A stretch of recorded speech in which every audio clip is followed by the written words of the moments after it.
All right, guys. Well, my topic deals with being thankful. And in starting this topic, which sure, that's kind of fits me, I've got kind of the soft virtues and all that. I say thank you a lot. But it also occurred to me that that's really not what we are talking about, not just that casual thank you, but truly the giving of thanks. And it occurred to me that, yes, this is the end of the harvest season, which I'm going to touch on at the end. But it's also these 2 months are all about giving thanks and the idea that we are gifting. We're gifting, um, receiving gifts that we put our blessings into way back, Charming of the Plow and Astara, when we're planting those seeds and nurturing them along and getting through the summer to this final point of harvest. And that's part of what we're doing at Thanksgiving, which is this tradition that's been with us for a long, long time. But I'm also going to kind of take it in a couple of different directions at the very end, which is kind of interesting, I think. Um, to to just simply say thank you. It's wonderful to do it. We do it a lot.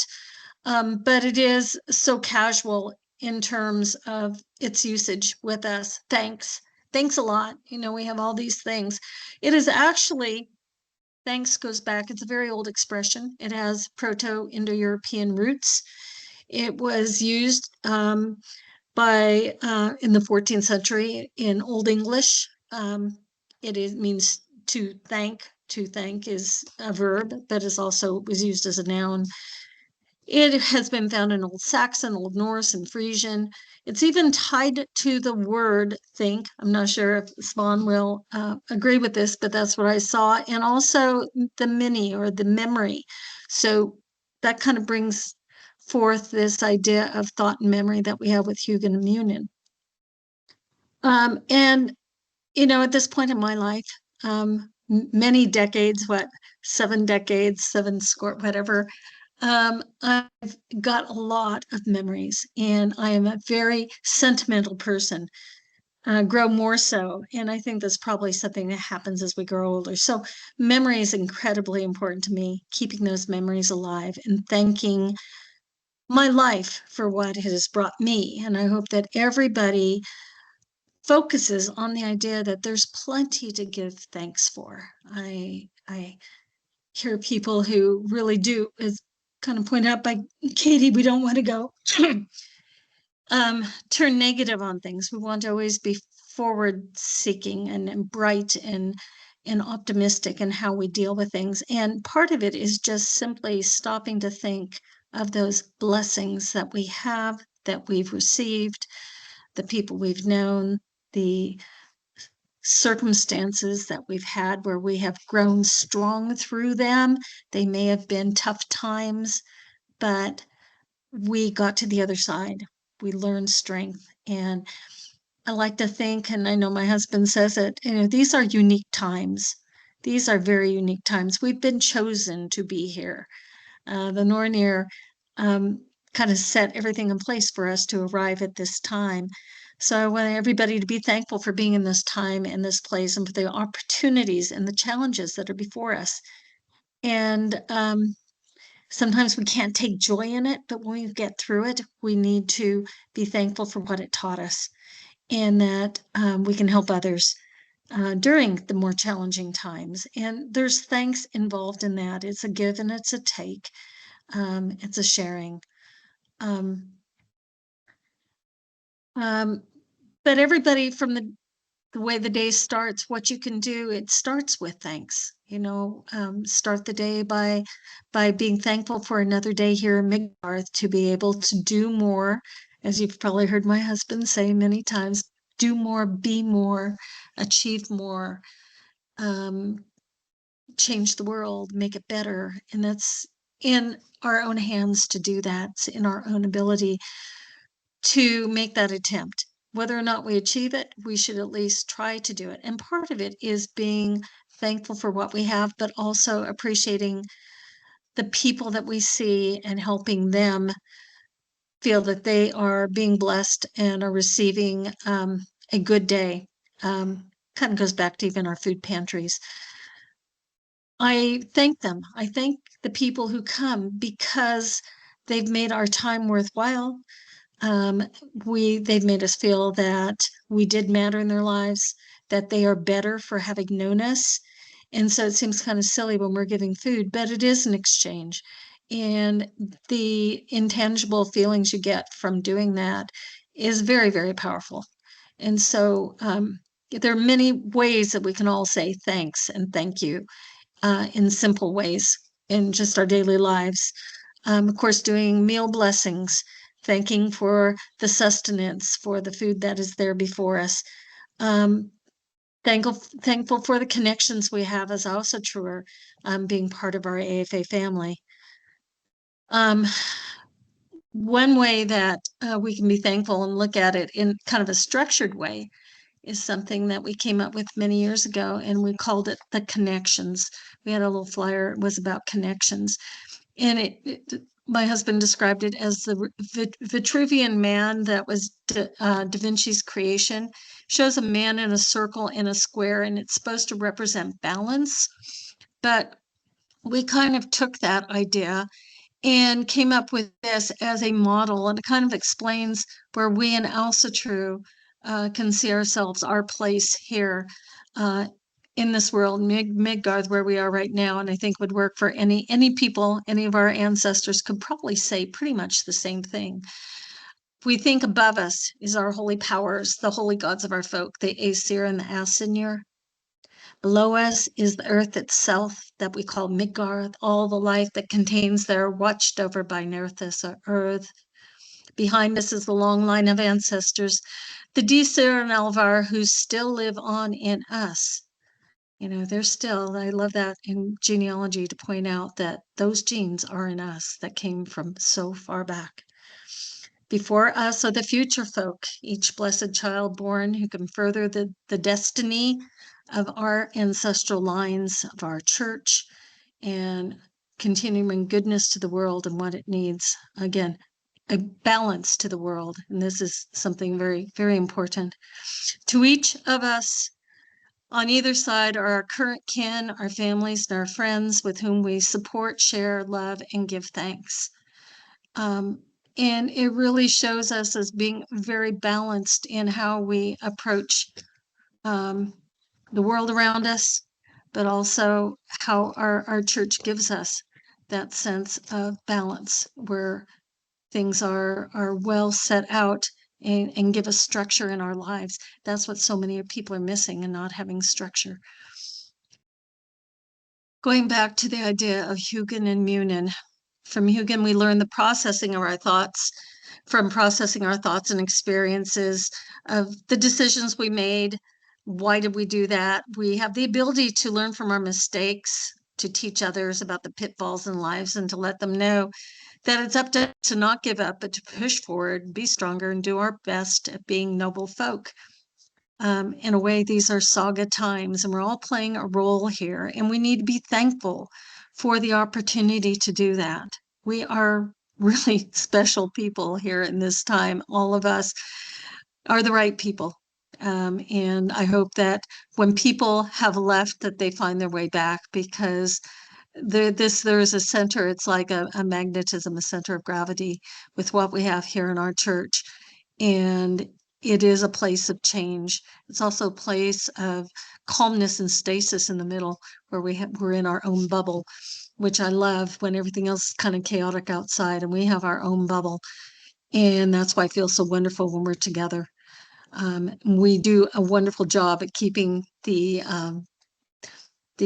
calmness, the nature of that when we're together, supporting each other and being respectful, and the frith weaving and all that happens when we're together as folk. Being thankful is important, dealing with all of our folk and instilling that in others, especially our children, who need to learn to be thankful and respectful, and all those values that aren't made part of our 9 noble virtues, but they certainly build on those, get us to the point where we can be self-reliant and things like that, and hospitable. The children need to learn these very basics And I think we do that very well. But of course, being thankful and appreciative and feeling gratitude for what we have is something that we need to encourage, uh, especially with our children. In giving thanks, our AFOA, we show others the respect for our ancestors and traditions. And one thing I wanted to bring up is here we are at Thanksgiving. If you think of one of the symbols that we have, not necessarily we have, but it's always been there. Kids get to do this at school. You know, they make the artwork. And what do? They make the cornucopia. So what is the cornucopia anyway? Well, the translation is the horn of plenty. And yes, it looks like one of our drinking horns, if you think about it. They're often made out of wicker, but originally the idea was it was a goat horn.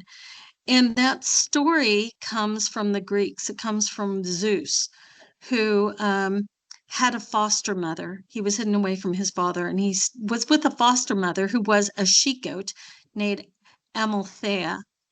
And in the story, she gave him milk, and that is what he was raised on. He accidentally broke off one of her horns, which possessed the divine power to provide never-ending nourishment. Zeus gave it to Amalthea and her sisters, endowing it with the magical power to instantly fill it with whatever its holder wished for. And so the first cornucopia was created. That, of course, is something I read. I started thinking about the idea of the cornucopia and looking at our futhark, and I thought, whoa, what do we have there that's kind of similar? And I kind of focused on the idea of parithro. And parithro is, quote, the dice cup, right? It's on its side. It looks like something can spill out. And let's face it, that's what the cornucopia is. It is the harvest.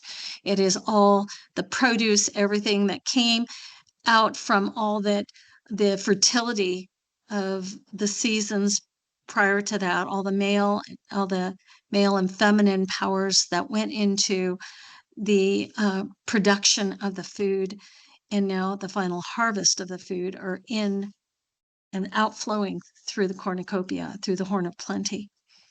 We have also horns. We use our horns also receptacles for magical power, for transference of energy, and very similar. We don't typically put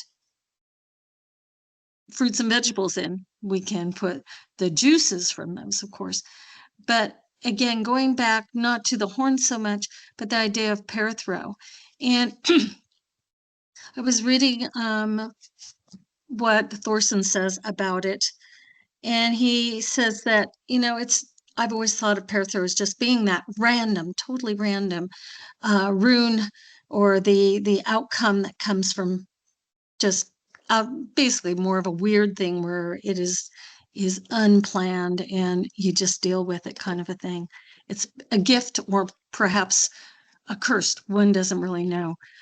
And, I'm sure Swan has some thoughts on this.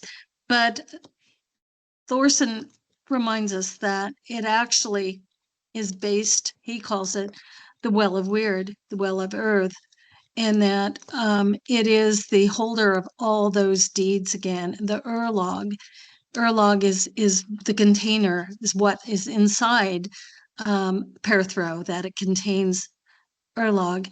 And out from that we take, but it comes from putting deeds in, but also consciousness and energy into it, so that we want to bring out of that which is healthy and good and usable, beneficial from is what we get when we use parithro. In the same way, we also want that from a horn of mead, where we're using it for blessings and we're connecting with the holy powers using the horn of mead.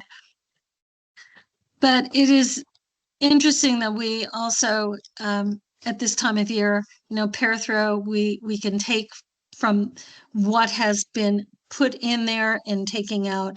And if we have done what we should in putting those layers in Urlog and give it the right intentions, And we too shall have something perhaps similar to the cornucopia, something that can give back and produce pleasure and well-being at harvest time.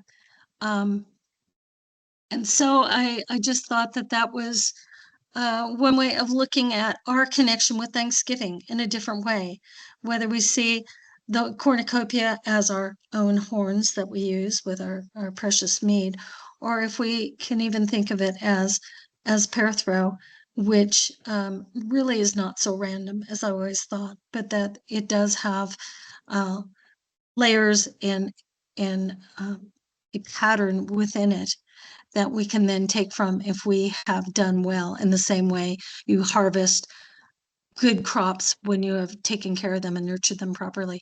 So I just thought that that was something to also remember, that this time of year, we give thanks, we offer thanks, we receive thanks. It is very much part of that gifting cycle that we do with our holy powers, with our gods and goddesses, but also with each other at this time of year, and with our ancestors, never forgetting the benefits, the blessings, the gifts, and the legacy that they have left all of us, so that we can be our best. And that should be part of it, is remembering to be grateful, to have gratitude and appreciate that which we have, because it is so healthy and wonderful to think on the good things in life and not dwell in the darkness that is easy to slip into. So we do. We all have our blessings. We have our memories. We have our connections. We must continue to do the best with all that. And that is my thoughts on being thankful this time of year. I don't know if it feels almost disingenuous to say thank you so much, Gythia. You're very welcome. No problem at all. My pleasure.